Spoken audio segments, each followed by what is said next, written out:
A empezar, entonces, están incorporando eh, las- los participantes.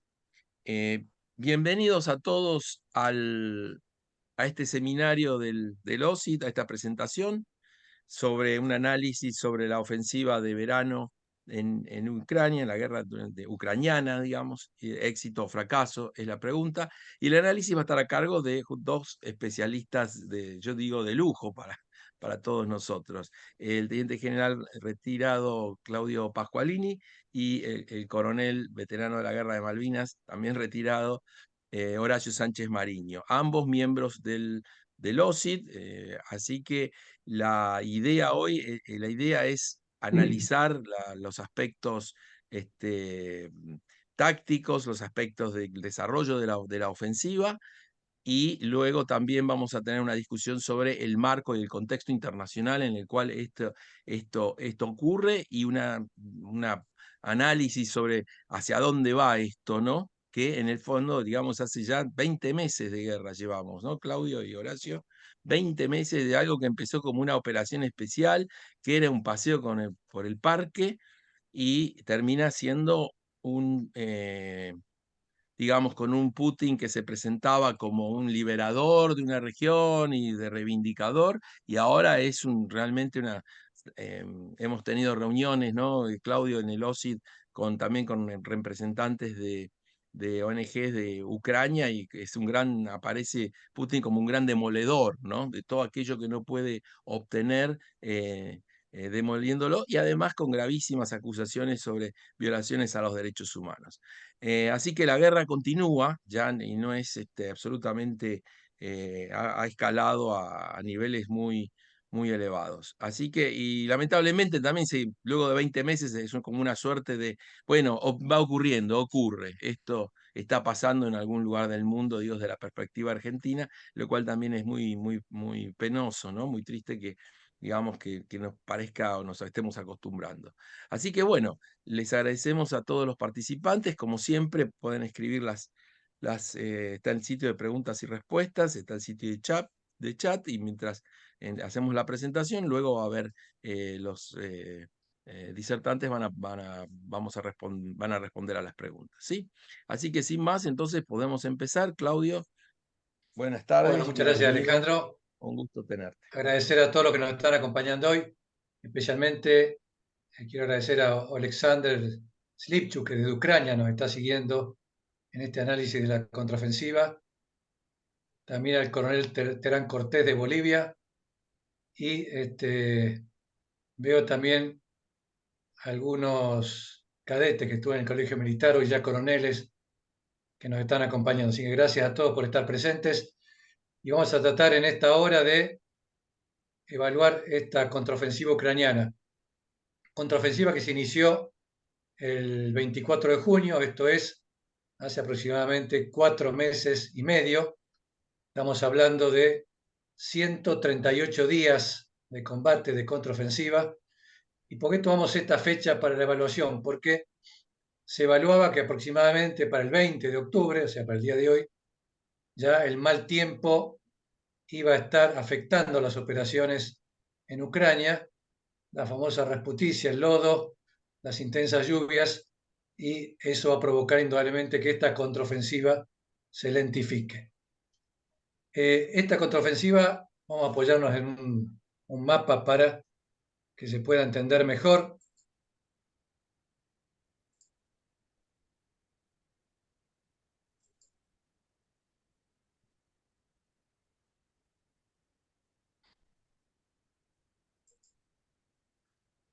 Espero que ahí se esté viendo el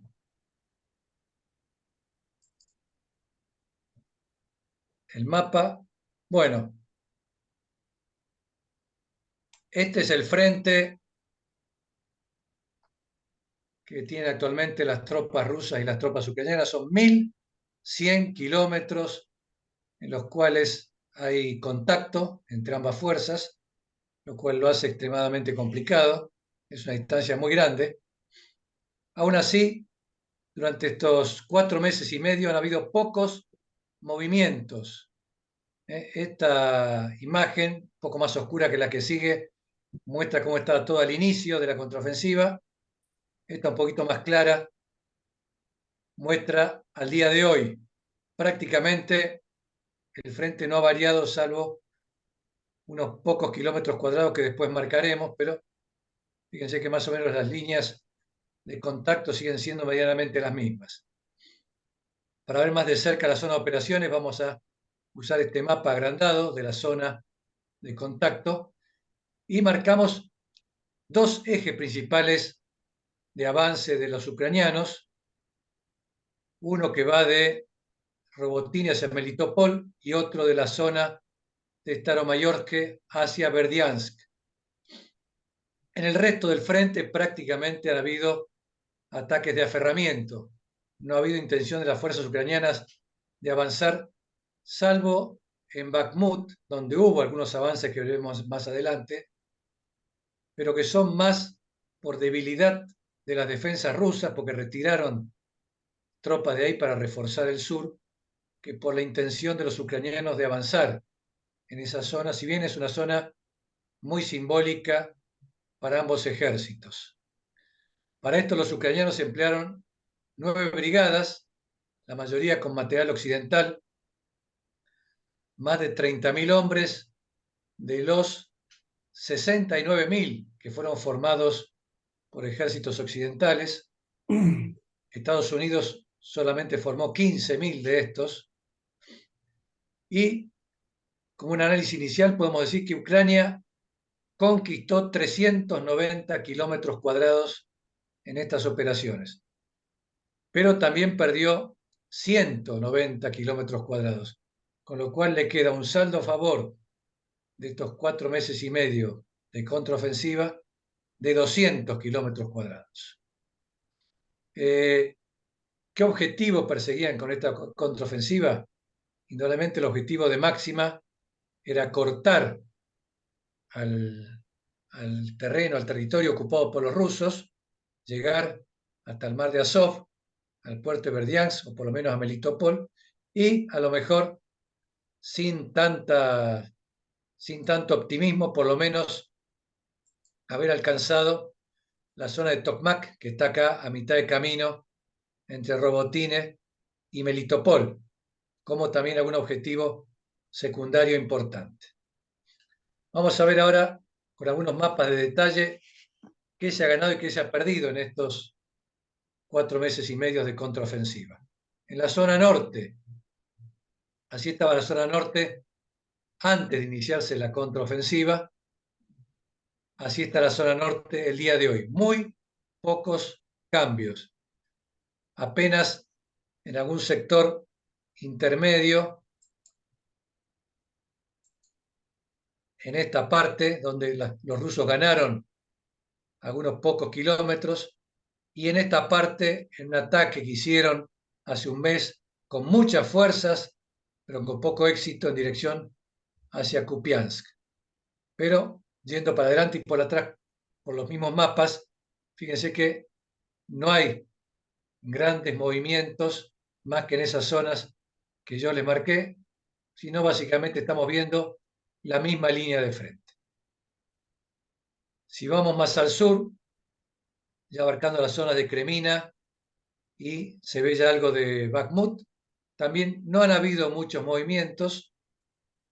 Los rusos ganaron en esta zona, siempre las entrantes son difíciles de mantener, y algo de terreno acá en este sector.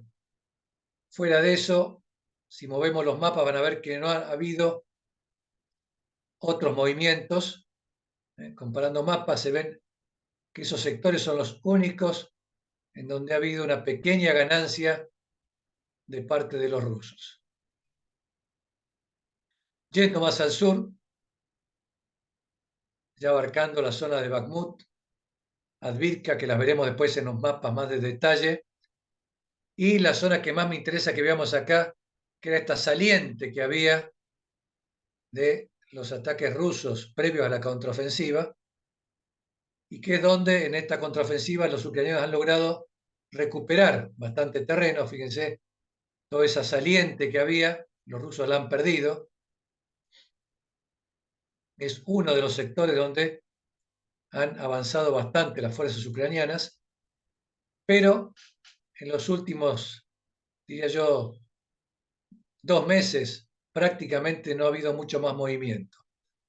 Tuvieron éxito los primeros 2 meses de ataque los ucranianos y luego el frente se estabilizó y no ha habido ya grandes desplazamientos hasta el día de hoy. En la zona de Zaporilla, donde estaba el centro de gravedad, creo, de los dos ejes de avance, acá estaba el esfuerzo principal y se nota claramente por la entrante que se produce en este sector, en la zona de Robotine, que es el sector de terreno más importante conquistado por los ucranianos. Aquí es donde más terreno han conquistado, han recuperado de los rusos en la contraofensiva y donde más han penetrado. Estamos hablando de un avance y que no es mucho más de 10 kilómetros dentro del terreno que ocupaban los rusos. ¿Y por qué decimos que acá donde pusieron el centro de gravedad de la contraofensiva? Porque de entrada emplearon el material occidental más importante. Cuando a la semana de contraofensiva vimos el empeñamiento de los Leopard 2 en este sector, eso aclaraba que este era el sector de mayor interés y donde los ucranianos ponían su centro de gravedad. Además, es el sector donde los rusos movieron muchas fuerzas de otros sectores para frenar el ataque ucraniano. Incluso 4 divisiones aerotransportadas, que eran la reserva más importante que tenían los rusos, la empeñaron en este lugar y sin éxito trataron de estrangular por el oeste y por el este, estrangular la penetración de los ucranianos, pero no lo lograron y en estos contraataques de los rusos sufrieron un gran desgaste estas 4 divisiones que eran las fuerzas más importantes que tenían los rusos de reserva.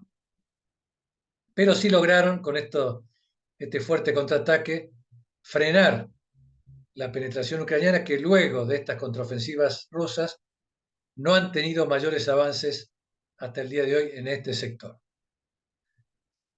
Y para completar el resto de los sectores, bueno, para que veamos Bakhmut en detalle, fíjense la zona básicamente sur, que es donde más terreno perdieron los rusos, llegando hasta a conquistar Klishivka en este lugar y Andrivka, y llegando hasta la línea de ferrocarril, al terraplén, que es donde se encuentran básicamente hoy en día, tratando de cruzarlo y seguir más hacia el este. Y algo de terreno recuperaron aquí en la zona norte. Avanzando y retrocediendo el mapa, se puede ver con claridad estas zonas ganadas por los ucranianos. En Advivka han habido algunos contraataques en los últimos días, tratando también de estrangular la ciudad por el norte y por el sur, pero también los rusos han sufrido grandes pérdidas y ganaron muy poco terreno. Se puede ver la diferencia entre que se inició la contraofensiva y el día de hoy, y no hay grandes cambios tampoco en este sector. Y en Kherson prácticamente no ha habido ningún cambio. Podemos mencionar solamente que en los últimos días ha habido una incursión de 2 compañías de infantería de marina en este sector de los ucranianos, pero que de ninguna manera se trata, por lo menos por ahora, de una cabeza de puente, de una invasión por este sector de los terrenos ocupados por los rusos. Bueno, hasta acá un poco el detalle de lo que ha sucedido en estos 4 meses y medio de contraofensiva. Yo voy a hacer un alto en este punto y le cedo la palabra a mi coronel para después analizar al final si esto realmente ha sido un éxito o un fracaso. Muchas gracias, mi general. Bueno, Muchas gracias. En este momento, lo que podemos decir básicamente es que la contraofensiva continúa.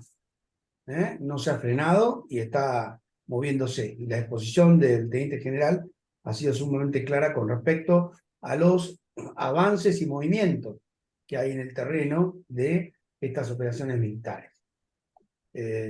Ustedes saben, tienen presente, que desde el ataque de Hamas a Israel, la situación internacional ha sufrido un gran cimbronazo.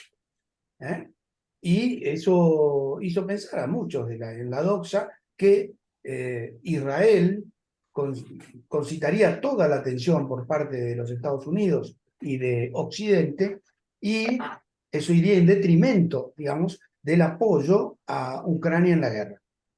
Esto no ocurrió. Hemos visto el discurso del presidente Biden ayer, donde dijo que los dos objetivos de los Estados Unidos era apoyar a su aliado Israel y continuar el apoyo a Ucrania en la defensa o la recuperación de su territorio. ¿Cómo continúa la guerra? ¿Cómo sigue esta operación militar? Sabiendo que desde el punto de vista político, desde el punto de vista estratégico e incluso de la situación internacional, tienen una incidencia directa sobre estas operaciones militares. ¿Sí? El objetivo de Putin inicial, bueno, supongamos, podemos simplificar en que era tomar Kiev rápidamente, instalar ahí un gobierno títere. Pero eso no ocurrió. Las operaciones militares lanzadas por Rusia fallaron y debieron retraerse hacia la línea que hoy prácticamente está marcando el frente de los 1000 kilómetros que mencionó el general Pascualini. ¿Por qué no ocurrió? Bueno, básicamente por errores políticos y estratégicos de Putin, por un lado. Segundo, porque Zelensky y el pueblo ucraniano se colocaron profundamente convencidos a defender su territorio y han hecho un gran esfuerzo en materiales y fundamentalmente en vidas humanas que han permitido mantener todavía viva a Ucrania. También es cierto que el ejército ruso tuvo un mediocre desempeño, ¿no? Uno esperaba ahí, hoy hemos visto el partido de los Pumas, esperaba que fuera un partido como entre los Pumas y los All Blacks. Y sin embargo no fue así. Fue un partido, y es un partido, donde Ucrania está teniendo éxito militar y está demostrando que tiene mucha más capacidad para llevar adelante las operaciones que el poder político Zelensky ordena a los comandos militares. Del punto de vista político también ha ocurrido, bueno, hace poco una cumbre de la OTAN en Vilnius, donde si bien no quedó clara la membresía de Ucrania en la OTAN, se estableció nuevamente, luego de aquellas manifestaciones que se dieron por la Unión Europea, la OTAN y los Estados Unidos, ya por julio, del compromiso a largo plazo para sostener a Ucrania en la defensa de su territorio. Por otro lado, ha ocurrido otro evento muy importante, que fue la rebelión del conductor de esta compañía Wagner, Prigozhin. Más allá de los detalles y las cuestiones anecdóticas, lo que quedó claro es la debilidad política de Putin, que, bueno, en el seno, como a lo largo de la historia, desde épocas de la antigüedad, vemos cómo unidades militares enormes se rebelan contra la conducción política. Esto revela que esa conducción política está debilitada. ¿Cómo sigue o cómo va a seguir esta situación? Bueno,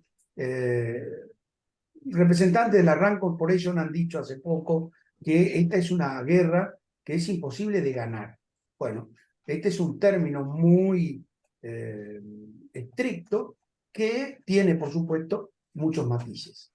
Porque lo que está ocurriendo ahora es una guerra de desgaste que consiste por parte de Ucrania en persistir.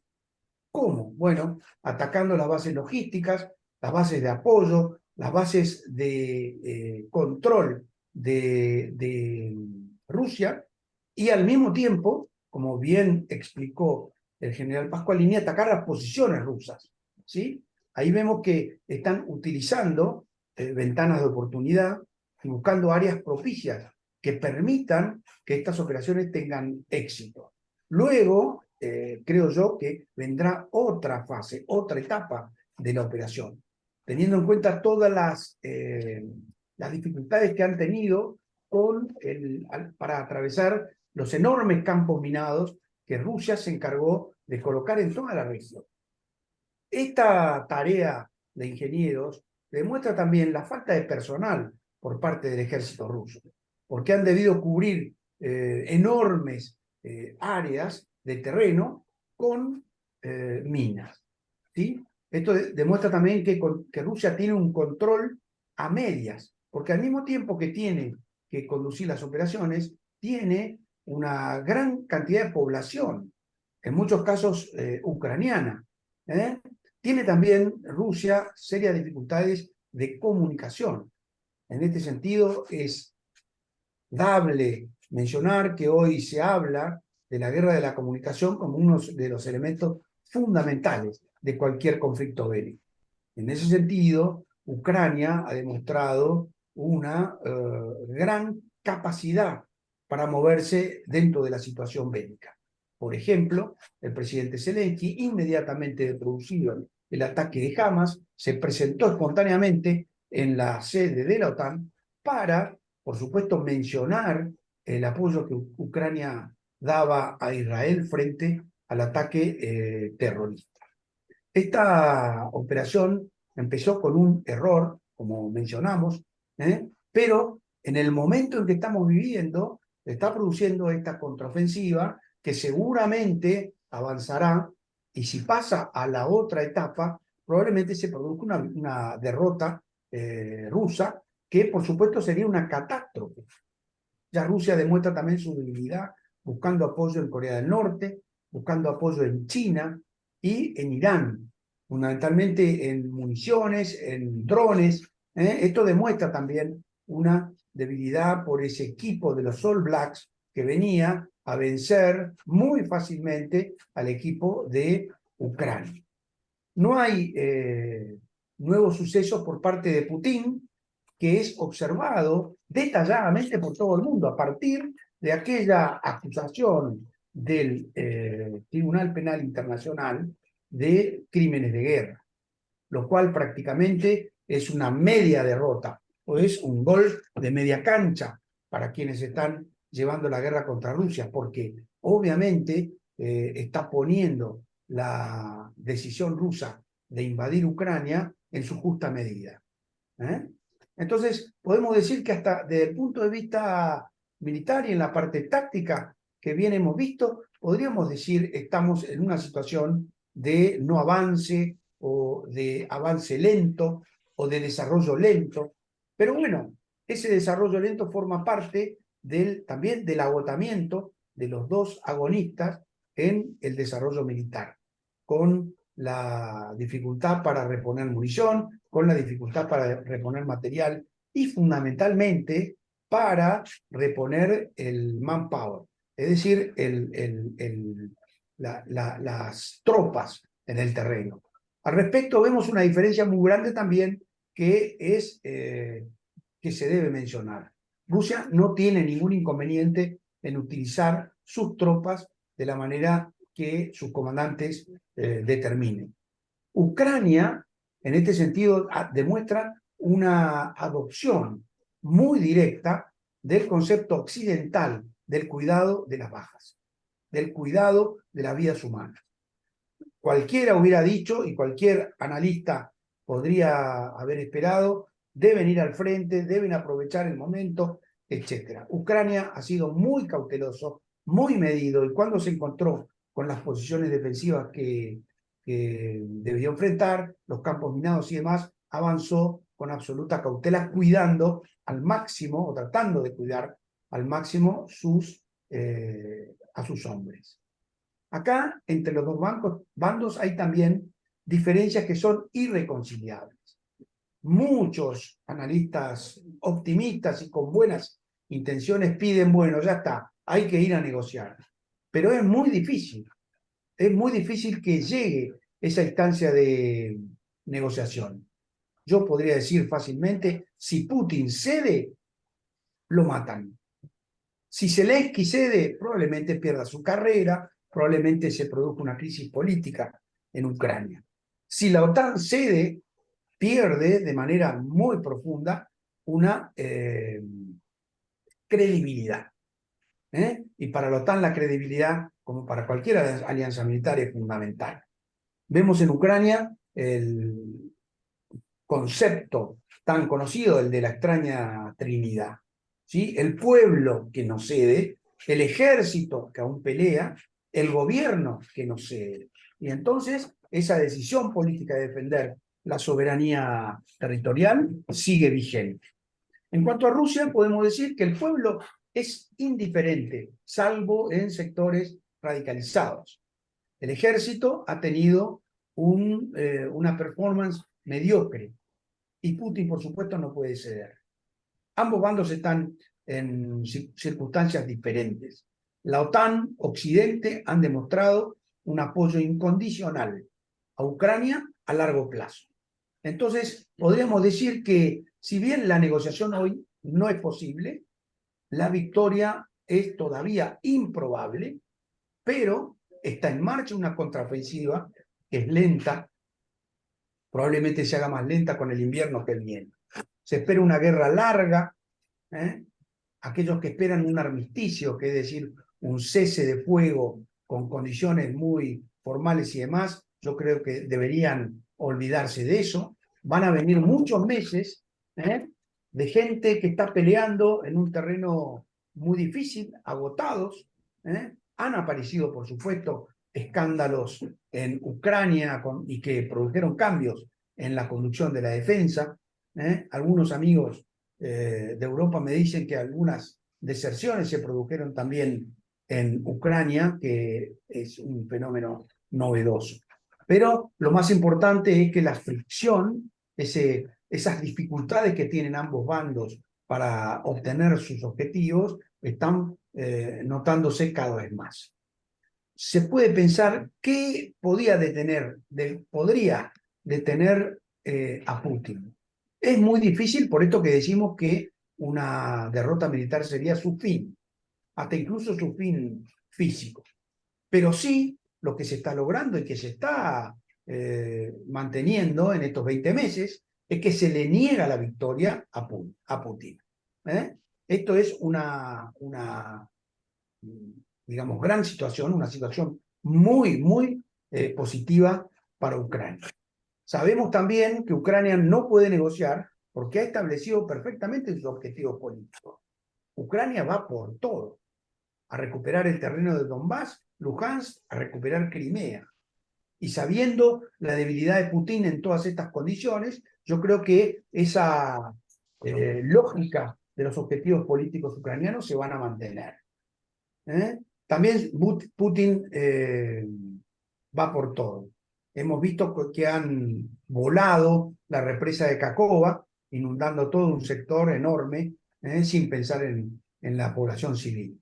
Lo mismo los bombardeos en Zaporizhia, el haber atravesado Chernobyl con sus tropas, ¿sí? Ha frenado Rusia la exportación de alimentos, ocasionando un daño a nivel mundial. Sabemos que Europa también va por todo. Tanto la Unión Europea como la OTAN, actualmente Finlandia, Suecia, han dicho que están detrás de la decisión de la OTAN. Estados Unidos tampoco cederá. Lo dejó bien claro Biden en su discurso del día de ayer. Por lo tanto, ¿cómo seguirá esta contraofensiva? Yo creo que, vamos a hablarlo con el señor teniente general, que si bien no es un éxito rotundo, es un éxito que tarde o temprano se va a producir. Mi general, el foro es suyo. Bueno, muchas gracias, mi coronel. Muy claro, muy interesante todo lo que dijo. Y bueno, sí, creo que ahora es momento de analizar en detalle a ver si esto realmente ha sido o no un éxito o si ha sido un fracaso. En principio, habría que mencionar que ya la posibilidad que los ucranianos hayan podido pasar a la ofensiva es un éxito contra un ejército de los más poderosos que había en el mundo hasta antes del inicio de su invasión a Ucrania. O sea que eso ya es algo importante a remarcar como un éxito para los ucranianos. Para quienes esperaban una blitzkrieg, una guerra relámpago que penetre como lo hicieron el año pasado en la zona de Kharkov, obviamente no podía ser con el tiempo que tuvieron los rusos para preparar sus posiciones ofensivas. Durante meses estuvimos siguiendo los distintos medios y los distintos informes cómo los rusos estaban preparándose para la defensa en la zona en la cual ahora arrecia la contraofensiva.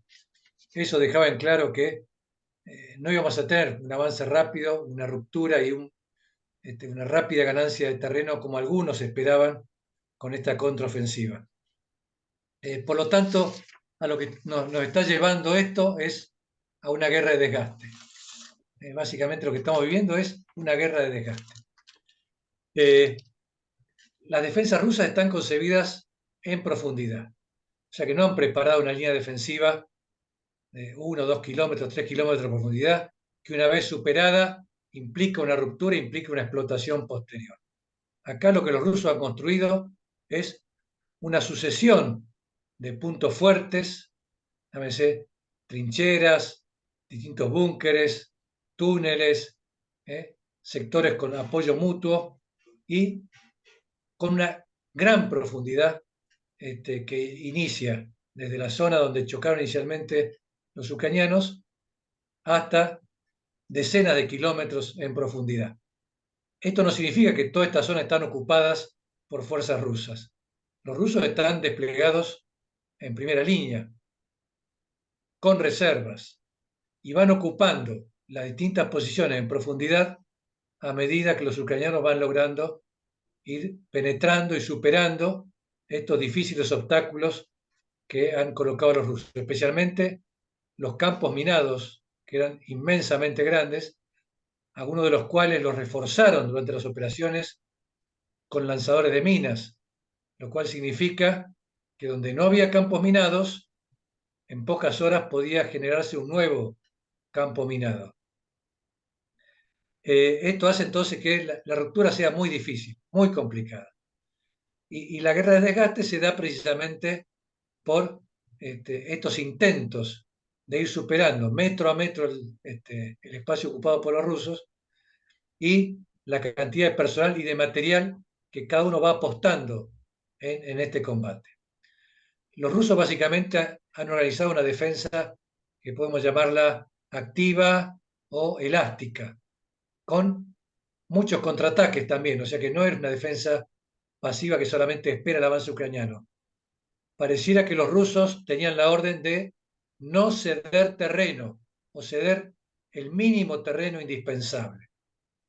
Esto los ha llevado a un gran desgaste de medios, de tropas, de blindados, de artillería, porque hubiese sido mucho más inteligente aprovechar la defensa en profundidad para ir cediendo terreno y desgastando a las fuerzas ucranianas. Esto los rusos no lo aprovecharon así. Los rusos trataron de retener el terreno y terreno que perdían, contraatacaban para tratar de recuperarlo. O sea que han desaprovechado en cierta medida esa gran defensa de profundidad que tenían. Por ese motivo es que si uno analiza las bajas, hay muchas páginas que están evaluando permanentemente las bajas de un lado y del otro lado, da un promedio aproximado de 1 a 1,7 a 1,8 a favor de los ucranianos. O sea, casi el doble de bajas han tenido los rusos respecto a los ucranianos. Y esto es totalmente ilógico para una fuerza que está atacando, que está en la ofensiva. Normalmente el que ataca tiene muchas más bajas que aquel que defiende. Pero bueno, se explica precisamente por esta actitud que han tomado los rusos de continuos contraataques y tratar de no ceder el terreno. Y un tema que se ha visto también es que aquel que pone sus medios al descubierto, o sea que aquel que realiza una contraofensiva, especialmente con medios blindados, es rápidamente detectado y batido por las armas de precisión que cuentan ambos bandos hoy en día. Entonces, estas contraofensivas rusas, estos intentos, estos ataques que hemos visto en la zona de Advitka, estos intentos en Kupiansk con grandes masas de blindados de los rusos han fracasado porque han sufrido grandes bajas a partir del momento que se han detectado los medios en avance. Entonces, un poco muchos dicen hoy en día y hacen la comparación con la Primera Guerra Mundial y dicen, bueno, hay que volver a las trincheras, otra vez hay que esconderse, hay que cubrirse, no hay que ser visto, mayor importancia del enmascaramiento, del engaño, han empleado muchas veces la construcción de blancos falsos para que gasten munición en lugares o en blancos que no representan ningún valor táctico o de material. Y también esto ha hecho que cambien las tácticas durante la ofensiva. Hemos visto cómo los ucranianos, luego de su intento inicial de avance un poco más potente, con medios blindados, rápidamente se adaptaron al ver cómo estaban conformadas las defensas rusas y empezaron a atacar en pequeños grupos y básicamente con tropa a pie, con apoyo de blindados, pero el avance prácticamente con tropa a pie, con gran esfuerzo, pero con muchas menos bajas que haciéndolo de otra manera. Y porque también se ve una mayor letalidad y mortalidad que en otros combates. En otras guerras el porcentaje de heridos respecto a la cantidad de muertos era mucho mayor, había más heridos que muertos, que es lo que estamos viendo en la guerra de Ucrania, donde hay una mayor letalidad, o sea, hay mucho más muertos en proporción que cantidad de heridos.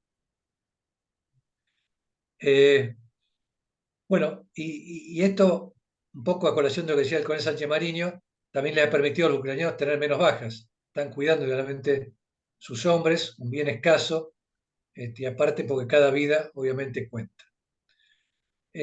También hemos visto cómo ambos bandos están tratando de afectar en la profundidad del dispositivo.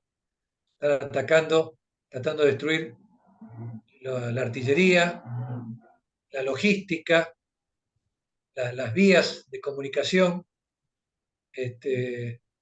la defensa aérea.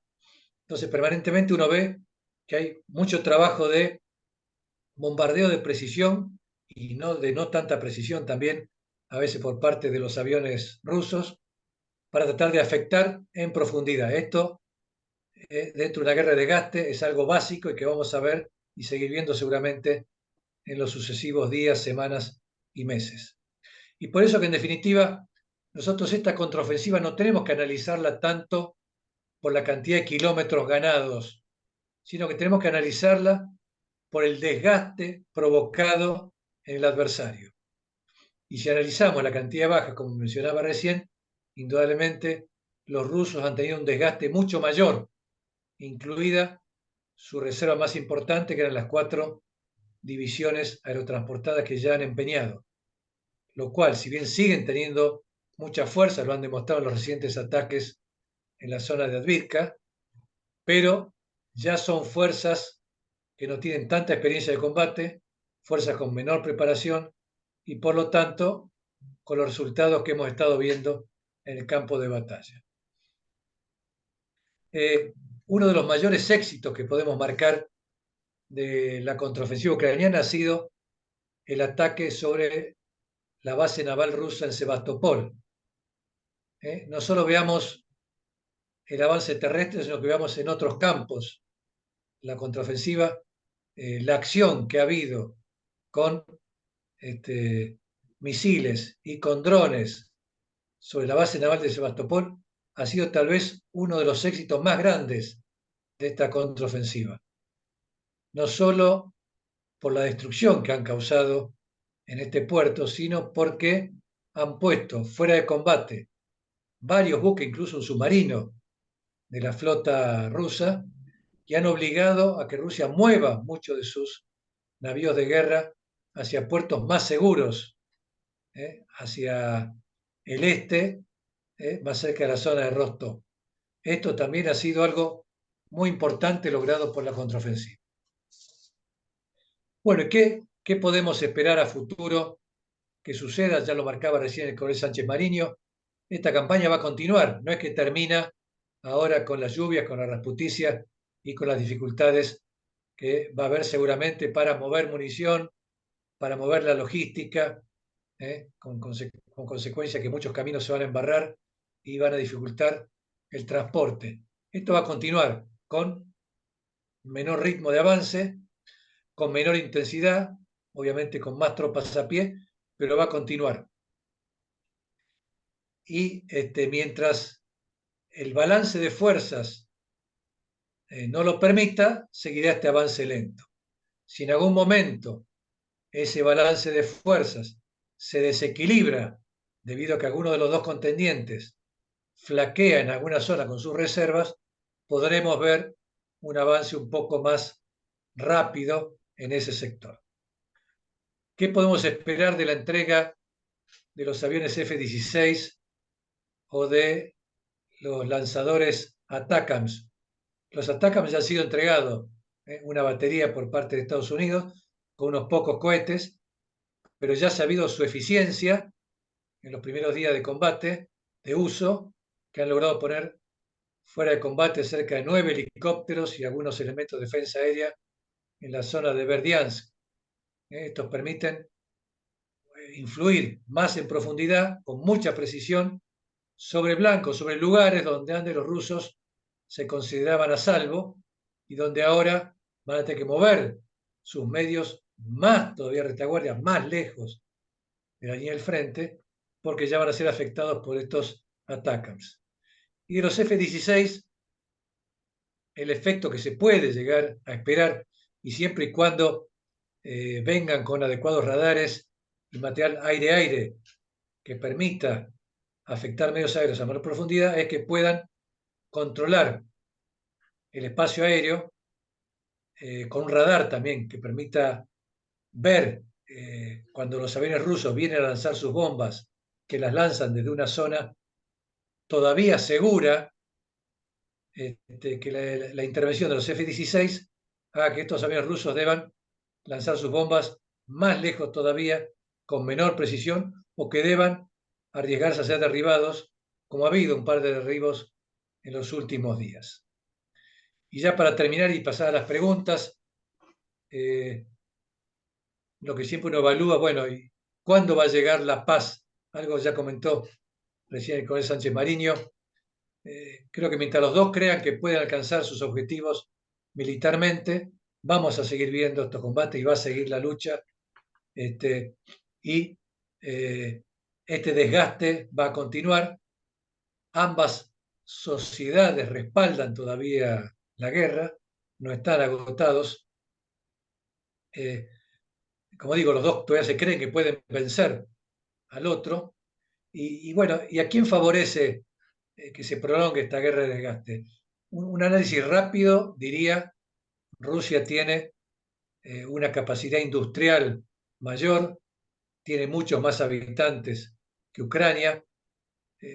Las sanciones no han afectado mucho la producción industrial rusa, debería tener mayor resiliencia, incluso en la historia militar podemos ver muchos casos de la resistencia que ha tenido Rusia a invasiones y siempre se ha recuperado y ha podido recuperar y sobre los finales de las distintas guerras obtener ciertas victorias.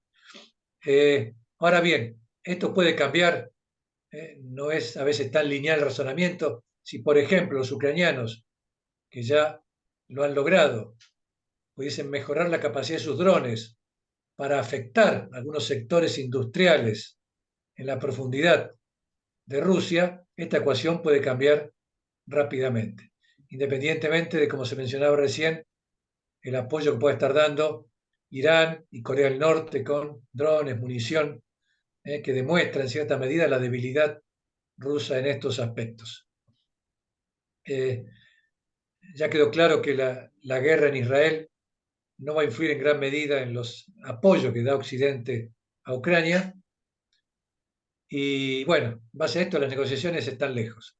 Con lo cual creo que lamentablemente durante el año 2024 seguiremos viendo todavía a esta guerra. Bueno, hasta acá lo que quería expresar y quedamos a disposición para las preguntas. Bueno, Claudio, Horacio, muchísimas gracias. Sí, realmente muy medulosa la exposición, realmente algunos temas a mí, por ejemplo, me iban surgiendo cuando los escuchaba, después aparecían en estas respuestas. Hay dos preguntas que me parecen interesantes que han surgido. Una tiene que ver con que no hemos tocado la palabra armas nucleares. Estamos todavía en un conflicto convencional. Tenemos un tema, sí, que sabemos que hay también un peligro muy real sobre la defensa, la protección de las centrales nucleares, sobre todo en la región. Vos mencionaste Zaporilla como una zona muy delicada. Me gustaría ver si ustedes pueden tener alguna apreciación.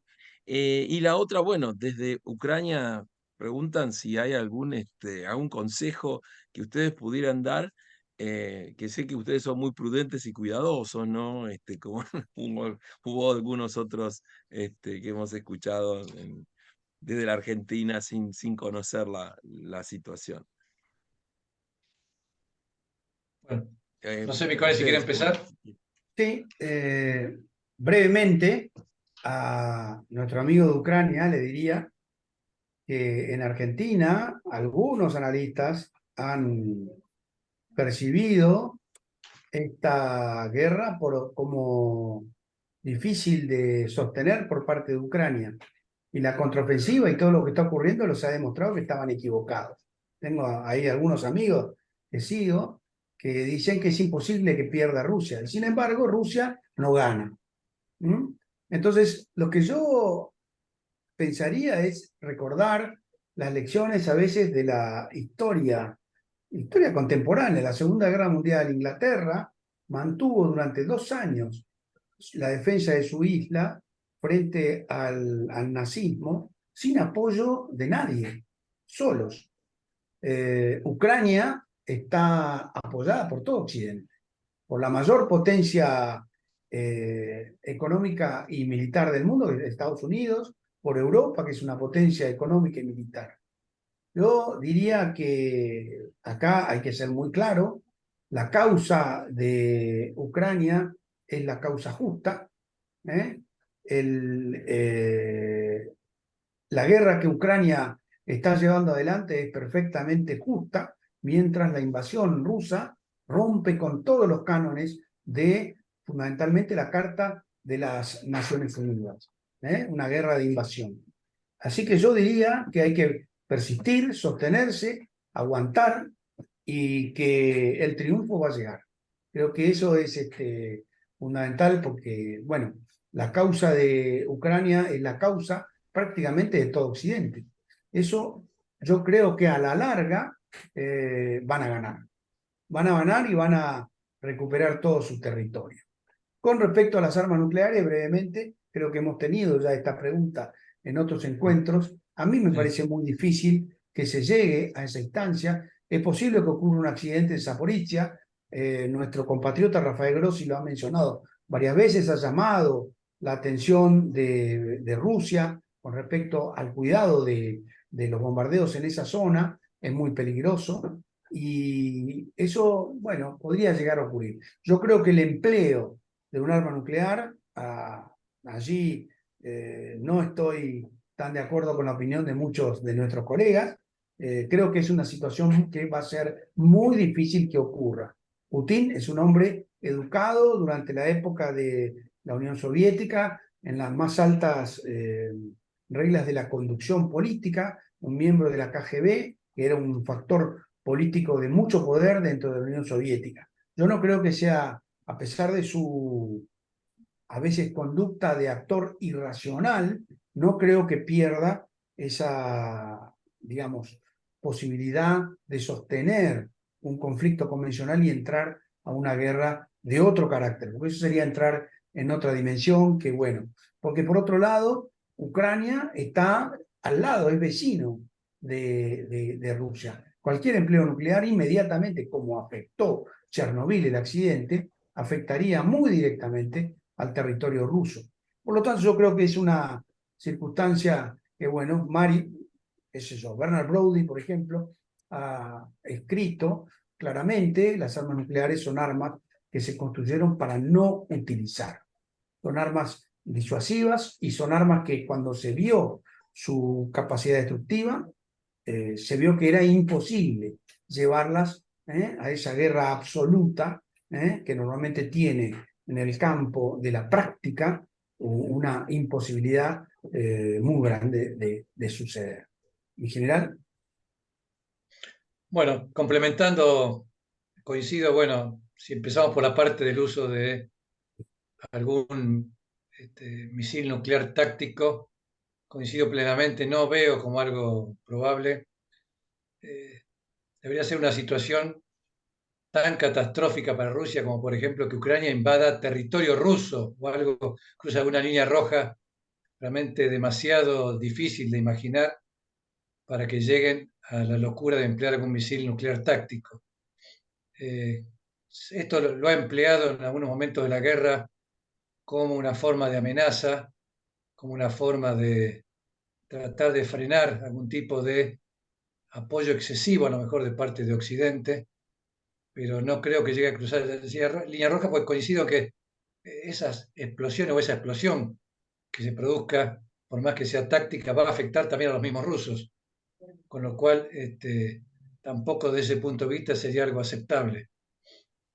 Y tratando de contestar a la pregunta de Alexander, yo creo que lo que tiene que hacer Ucrania es seguir haciendo un poco lo que estamos viendo ahora. En una guerra de desgaste, lo más importante es preservar medios y tratar que el enemigo pierda la mayor cantidad de medios. Eso es lo más importante de una guerra de desgaste, independientemente si gano 1 kilómetro más o pierdo 1 kilómetro menos.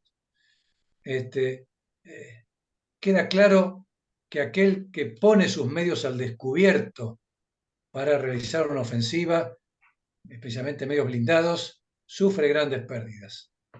Por los medios de detección, por la letalidad de las armas con que ambos bandos cuentan para ponerlos fuera de combate.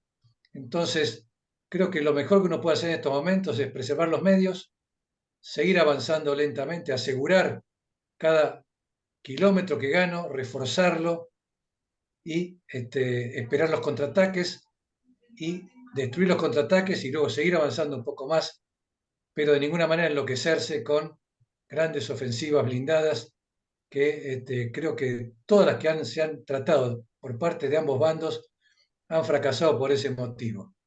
Creo que esto es cuidar medios, avance lento, metódico y destrucción de los contraataques del enemigo cuando trate de oponerse a esos avances lentos y metódicos.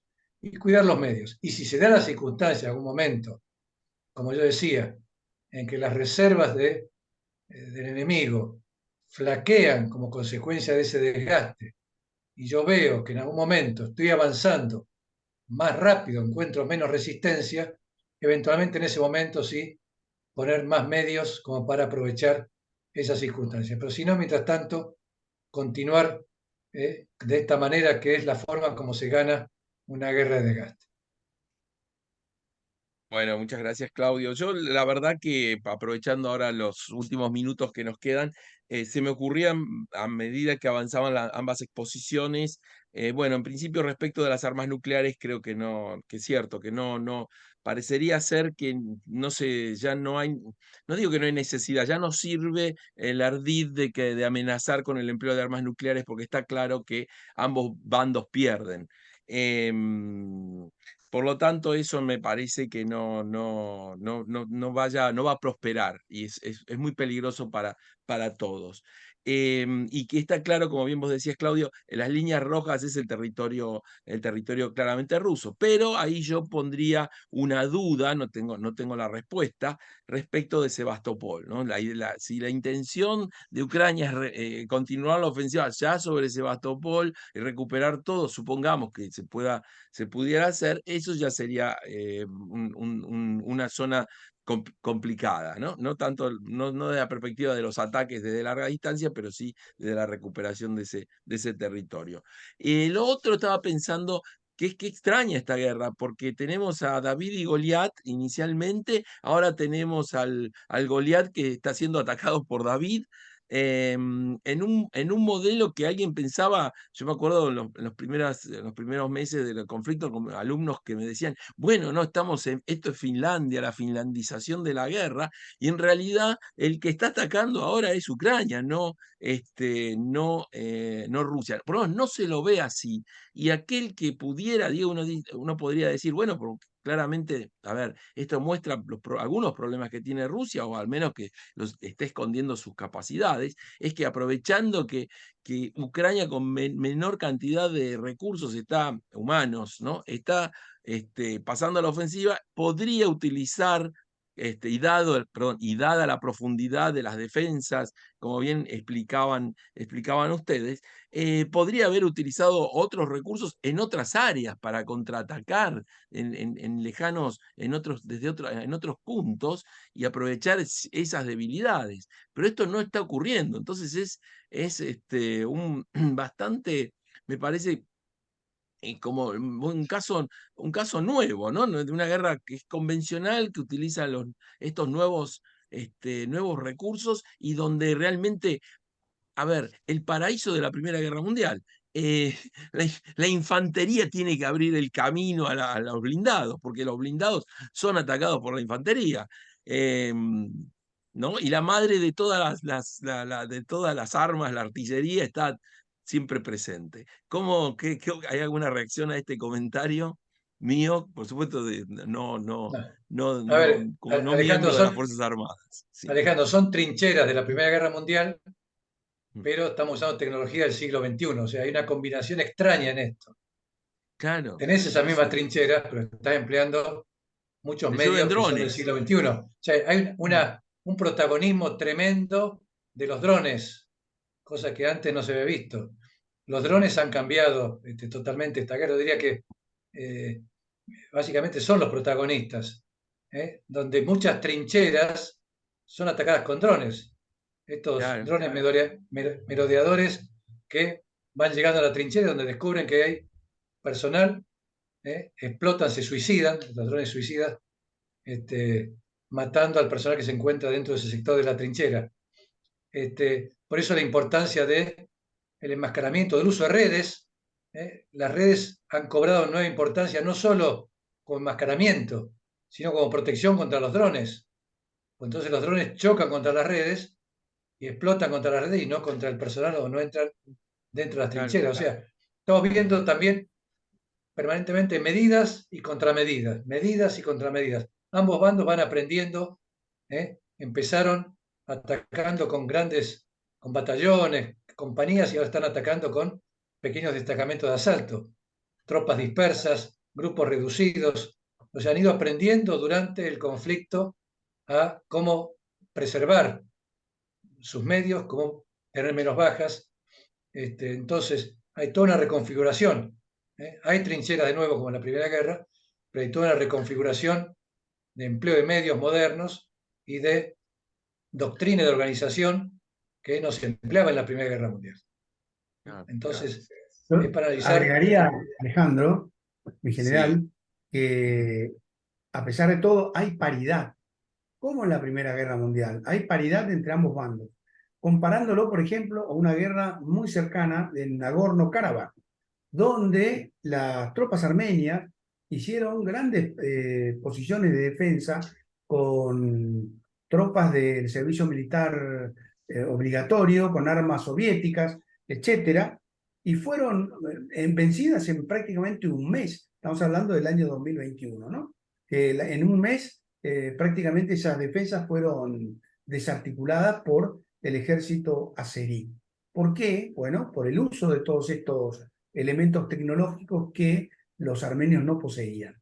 Luego, hace poco, en una ofensiva muy rápida, prácticamente lograron ahí una especie de limpieza étnica los azeríes, echando a los armenios utilizando todas estas tecnologías. Eso no ocurre en Ucrania, porque Ucrania tiene paridad de medios, tanto medios humanos y armamento, y estas medidas tecnológicas. Aprovecho para contestar esa pregunta sobre la guerra en el ciberespacio que está allí, sí. que Eso también iba a preguntarte después. Sí. Ucrania tiene una gran ventaja, que es el apoyo de Occidente primero de todos los servicios de inteligencia, segundo de todos los medios electrónicos disponibles y el apoyo de la ciberdefensa por parte de Occidente. Es seguro que Rusia, que ha utilizado estos medios con mucha habilidad, estamos hablando, por ejemplo, en 2007 en Estonia, los estará usando, pero no lo sabemos, esto es algo muy secreto, pero están siendo, me imagino, contenidos por el apoyo de Occidente. No creo que falten esos ingredientes en esta guerra que es tan novedosa, ¿no? Son parte del conflicto, ¿no? Yo lo que agregaría también, yendo más a cuando vos usaste las palabras mágicas, la Trinidad, ¿no? Es volviendo a ese elemento de que mirando a las sociedades eh, y volviendo, vos sabés que yo tengo el lado más de la historia militar, pero si vamos a Vietnam también, ¿no? Lo que podemos, entre un David y un Goliat, es que mientras que los Estados Unidos peleaban una guerra limitada, Vietnam peleaba una guerra total, y me parece que este es lo que estamos viendo. Para el pueblo ucraniano, para los ucranianos, esto es un conflicto existencial en todas sus dimensiones. Se han visto estos problemas de violaciones a los derechos humanos, tienen que ver con, casi parecería que habría una política de limpieza étnica, mientras que para el gigante no es tan, es una distracción, ¿no? Que dado el tamaño el tamaño y la profundidad, entonces es algo lejano, no se siente como parte de la vida de todos, ¿no?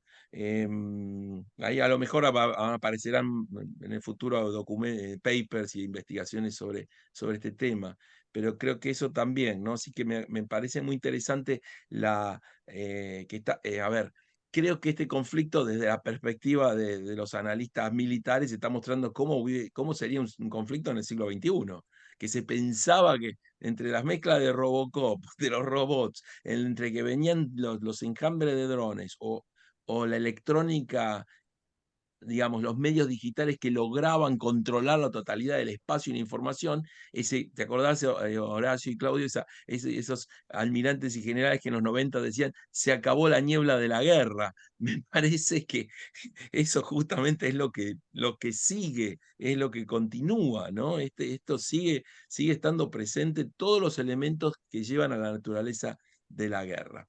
Bueno, yo creo que no tenemos más preguntas. El tiempo ya tenemos que entregar el Zoom.